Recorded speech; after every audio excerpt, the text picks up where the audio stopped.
محمد ومريم ومعاذ اه ماتوا في الشقة هناك عمر. اه ماتوا. The people in بقول the لك ماتوا. picture بابا are Essam and لا ما Nebro. تقولش كده. Most of you probably روح know لهم them. الشقة هم ماتوا هناك. The لا summary of لا the لا story is literally a massacre, but when we focus on the details of this story, we'll be sure that something is wrong. This is a man who loved his children very much. When you look at his social media accounts, you'll find him to be a perfectly normal person. And the time difference between the events is very short, which is also very striking. Nagwa's last posts on her accounts show that she lost hope. She did everything she could, but it was no use. At the same time, when you look at her photos with Essam and the songs she used to put in the background, you'd say there was a state of love, passion, and respect. That's why we say there must be something wrong. In this episode, we will try to highlight what's between the lines, just to understand that there are indeed people around us who appear to be one way, but in reality, they have completely different things inside them. There is something wrong with the whole story. The date of the incident was September 18th, 2025, specifically in Nebro in Dakalia Governorate. The incident was that Essam killed his wife, Nagwa, inside her store. Then he went up to the house and killed his 3 children. After that, he called his mother-in-law, and then he threw himself under a train and died. It's a heinous and difficult crime, but at the same time, there are many strange details behind it. And when we look closely at these details, we will understand that something is indeed wrong. First, the strange emotional stability that Essam had after leaving the Code Fekra Take-An Idea store for selling household items, and this was after he had stabbed his wife more than 13 times. Second, when Essam changed his profile picture at 9:30 p.m. to a picture of his 3 children. Third, what happened an hour later, specifically at 10:40 p.m., when he published an obituary for his 3 children, stating that they had passed away. Fourth, when he called his mother-in-law and told her that his 3 children had died and were currently in the house. An excerpt of the shocked mother-in-law's voice is heard here. Fifth, that an hour later, the news arrived that Essam had thrown himself in front of the train and had also died. A lot of rumors and strange details appeared in this story, but what catches our attention is Essam's very strong bond with his 3 children, and at the same time, his very strong relationship with Nagwa. This is not just what we are saying. If you check Essam's or Nagwa's social media accounts, you will find that the relationship between them was very good. It is true that Nagwa, in her last days, posted a few things saying she had lost hope, but the situation shouldn't have escalated to this. But the truth in this story is that we will discover that there are people around us who appear completely normal, but in reality, they have very difficult things inside them. This truth is hard for year one to understand or discover until a major calamity happens. Let's start with the details and find out who Essam El-Azabawi is, what exactly happened, how he met Nagwa, and what led to this. Essam El-Azabawi, a respectable and hard-working truck driver since he was a young man. He was generous and helped everyone. His reputation among people, his family, and his friends was that of a respectable person who stood by everyone. Essam's only dream was to live in a nice, peaceful home. The nature of Essam's work as a truck driver kept him traveling most of the time, whether inside Egypt in different governorates or outside Egypt. When he was young, God blessed him with a very good job opportunity in Jordan. This job opportunity enabled him to save a good amount of money, and that's why he started thinking about marriage. At that time, he met a girl from his area named Aya. This girl was very respectable, and her family were very good people. He asked for Aya's hand in marriage. Aya's family agreed, and Aya was also very convinced by Esam, because he was a respectable young man, known to be responsible and reliable. When Aya got to know Esam up close, she found many good qualities in him, but she saw a flaw that not everyone could tolerate, which was that Esam was a little bit quick-tempered. But at the time, Aya said that the nature of Esam's work made him quick-tempered involuntarily. Anyway, Esam married Aya, and their life went on peacefully and beautifully. Despite the normal disagreements they had, which exist in most homes, Aya was good at handling things. More importantly, she knew how to deal with Esam's temper. She tried to solve any problem early on and not make Esam feel there was any crisis. Because Esam saw that Aya was truly very good and was tolerating him, he was ready to lift her up and was ready to get her anything she wished for. After a few years, God blessed them with 2 children. The first was Mariam, the elder one, and the second was Moaz. Life between them was very stable and peaceful. Esam was very attached to his children, and Aya was the most important thing in the world to him.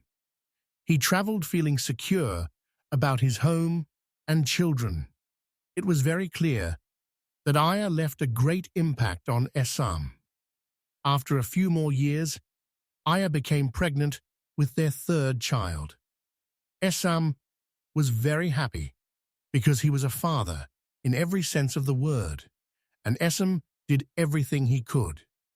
After a few months, God blessed them with the 3rd child. But God wrote a destiny for them that no one expected or imagined. His wife Aya, suddenly and without warning, passed away. Some sources say that Aya died due to coronavirus, and other sources don't clarify the cause of death. But the important thing is that Aya's death caused a great impact on Esam and his children. From the moment of Aya's death, Esam's life practically stopped. The man was truly lost and completely bewildered by what happened to him.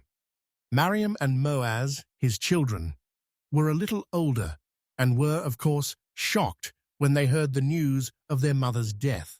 However, the 3rd child, Muhammad, hadn't yet grasped anything. At that time, all of Esam's priorities in life changed. If he knew the importance of Aya's role in his life before, after her death, he truly felt orphaned, because Aya's death left a huge void in all their lives. Suddenly, after 9 years of marriage, everything in Esam's life and his 3 children's lives changed. At that point, Esam realized that he couldn't appear weak or unable to handle responsibility in front of his children. That's why he decided he would take care of his children and try his best to fill the void that Aya had left. And so, life after Aya began, a completely new and different life for them, a life without flavor, but Esam had to live it. Here, we reach the year 2021, 4 years before the date of the crime. Anyway, Esam decided to focus on his children. The truth is that his family and Aya's family stood by him in everything, and that's because they knew Esam was truly a man in every sense of the word. Besides that, both families were genuinely attached to the 3 children. That's why Esam didn't feel the crisis too much at first. With time, Esam started to feel the crisis because of the nature of his work, which kept him traveling or outside the house all the time. This was because, in this way, he wouldn't be able to take care of his children or be near them. At the same time, he couldn't change the nature of his work. He had been a truck driver all his life, so he couldn't completely change his life now. After a while, more than one person suggested that he should marry again, so the children would find someone to look after them, and at the same time, this person would look after Esam. Esam was indeed influenced by people's words and thought about doing this, but the advantage Esam had was that he was very honest with anyone he proposed to. He would tell her clearly that he wanted to marry her, to take care of his 3 children, and at the same time take care of him, but the 3 children were the priority. Esam, after living with Aya for many years, had forgotten the bad traits he had, most notably his temper. That's why when he married again, his new wife couldn't tolerate his temper at all. At that point, he understood that Aya knew how to deal with him well. After a short period of marriage, his wife asked for a divorce because of the bad treatment. At the same time, he made sure that his children were not comfortable with her, because in truth, he prioritized his children over anything else. Esam indeed got married twice, but both times ended in divorce due to the lack of care for the children. At this time, about a year had passed.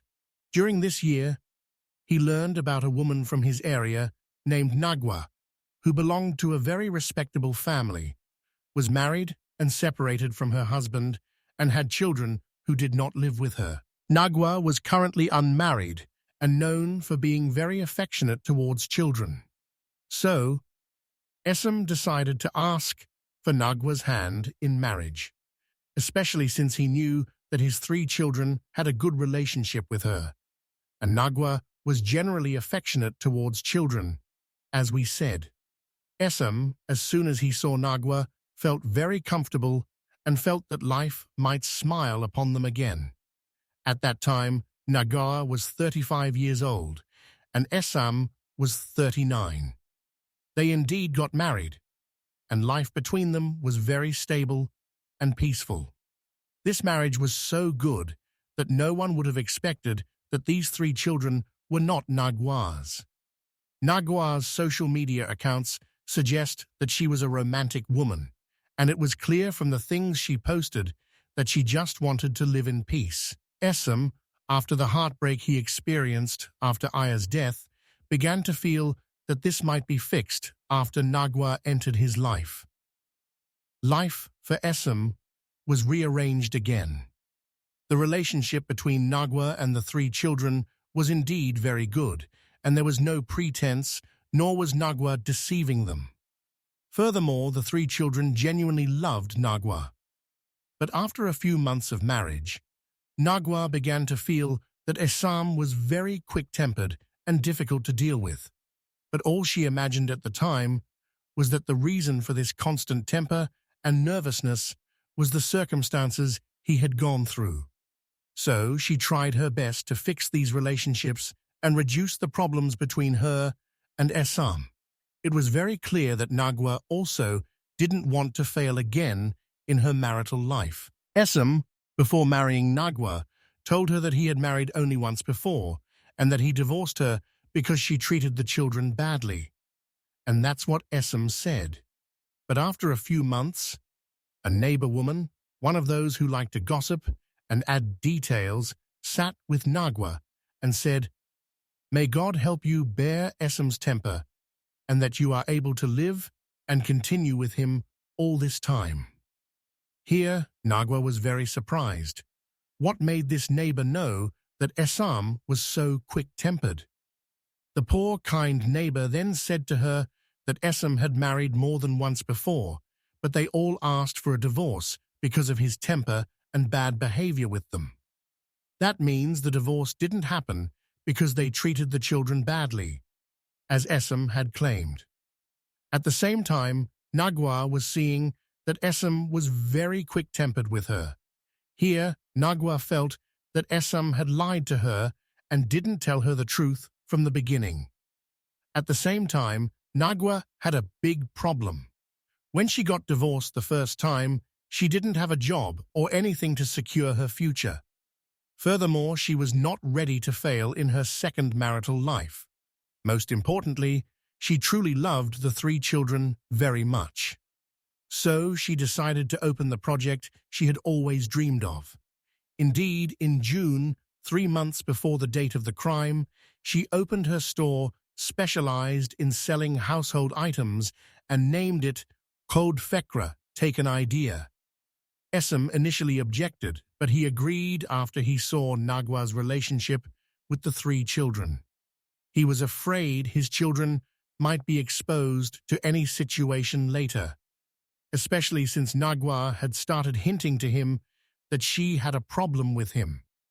At that time, Essam was afraid that everything would fall apart again, especially since Essam, as we said, had started to feel that life was smiling upon him again.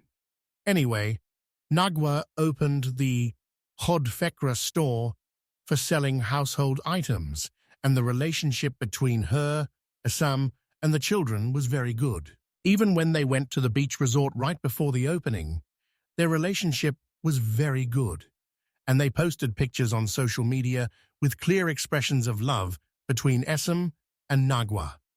After 2 months of the store opening, Nagwa asked Essam for a divorce, telling him that she couldn't deal with his temper anymore. Here we reach September, 1 month before the crime. Essam then began to feel that his world was falling apart for the second time, and that everything he felt was that Nagwa was deceiving him. All she wanted to do was secure her future, open the store, and then ask him for a divorce. During that month, Essam tried more than once to sit with Nagwa, talk to each other, and resolve all the problems between them.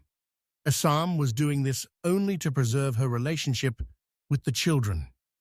But Essam was surprised that Nagwa was insistent on the divorce. At that point, he felt that his world was falling apart again, for him and his children. That's why he began to feel that he couldn't think or understand what he could do. At that time, Essam was a completely different person, experiencing more than one internal conflict that was not understood. The first conflict was between him and Nagwa. How could she think of leaving him because it was clear he truly loved her? The second conflict was between him and his children. How would they live? And would they blame him after Nagwa left them or not? The third conflict was with himself, as if he was asking himself, did he really deserve everything that happened to him? And was the life he lived what he imagined he would live or not? Until we reach September 18th, 2025, the day of the crime. Everything we will say now is based on the account of Essam's friend, who has known him for more than 20 years. At 8 p.m., Essam went to Nagwa's store and asked the young man working for her to go outside and wait for them for a while. He closed the glass door, took her, and they went inside. But after a little while, people in the street heard a muffled scream, and no one understood what was happening. After a while, the glass door opened, and Essam walked out normally, as if nothing had happened. But then they were surprised that Nagwa came out, her whole body covered in blood. They tried to save her as best as they could, and then they transferred her by tuk-tuk to the nearby hospital. There, they discovered that Nagwa had suffered more than 13 stab wounds. But the day was still going on. At 9:30 p.m., Essam changed his profile picture on Facebook and posted pictures of his 3 children. All this time, no one understood anything. At that time, the security forces had received a report that a woman named Nagwa had been stabbed and was in the hospital. At 10:40 p.m., everyone was surprised that Essam posted on his Facebook, announcing the death of his 3 children. He posted their picture and wrote, "Indeed, we belong to Allah, and to Him we return." At that time, the security forces were searching for Essam. 10 minutes later, Essam called his mother-in-law, Aya's mother, and informed her that his 3 children had died and were upstairs in the apartment. At that moment, the security forces rushed to the apartment and indeed found the 3 children murdered, with visible signs of strangulation on their necks. At that time, Esam's lifelong friend assured the security forces not to search for him because Esam would likely kill himself. Indeed, less than an hour later, information arrived that Esam had thrown himself in front of the train and died. The truth is that the people closest to Esam gave a very important explanation. Esam chose to kill himself and his children so they could go to Aya, his first wife, because they no longer had a place in this world anymore. Esam couldn't imagine that Nagwa would leave him. But the truth is, you feel that something is definitely wrong. Nagwa died for no real reason, and what Esam did to himself and his children was also for no real reason. The most important thing in the story of Esam and Nagwa is contentment, that you accept what God has decreed without asking why, because surely what God has decreed for us is much better than what we imagine. And indeed, many people around us appear to be one way, but in reality, they have completely different things inside them. May God have mercy on Nagwa and Esam and their children, and may God forgive Esam, because everyone who knew him closely said that he was incapable of doing such a thing. That's why we say that there is definitely something wrong. Peace be upon you.